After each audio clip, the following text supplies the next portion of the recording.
नमस्कार दर्शक बंधु आज वीडियो रे देखिबा आपण माने श्रावण मासरे बोलबम जाउछंती कि जदि जाउछंती ए सब कथा जानि नियंतु।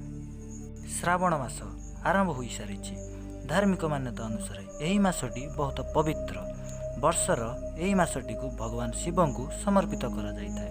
एही मासरे लक्ष लक्ष संख्यार शिव भक्त काउडी बा बोलबम यात्रा करिथांती।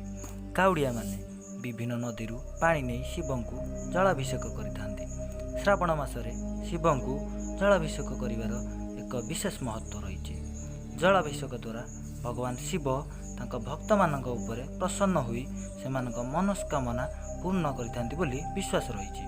किंतु जानिछंती कि काउडी बा बोलबम यात्रा करुथुवा भक्त मानक पई किछि विशेष नियम रही।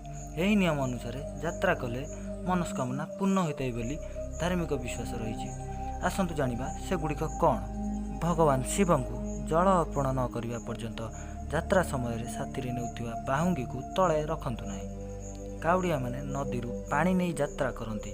जदि आपणक पात्रटी माटीर तेबे ध्यान देवे जहा फाटी नथिबो। तेणु किणिला बेलू ही ताको परीक्षा करि नैथिबे। जल नेउथिबा पात्र को रेशम सूतारे बांधंतु एवं जेउ बाउंस को बाउंगी करूचंती ताकू भल भाव परिष्कार करंतु। एपरि करिवा द्वारा बाउंगी दोषमुक्त होइताय बोली कुहा जाय। रखंतु यात्रा समय निजर जल पात्र को अन्य काहाकू दियंतु नाही। यात्रा समय भगवान शिवंक नाम जपंतु। एही यात्रा को सूर्योदय 2 घंटा पूर्व आरंभ करी सूर्यास्तर 2 घंटा पर शेष करंतु।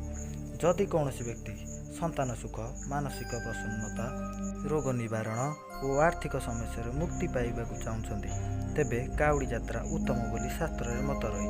बोलबम जीवा बेले कौन धातु पात्र जल भरी नियंतु। धातु पात्र जल भरवा शुद्ध बोली कहुए।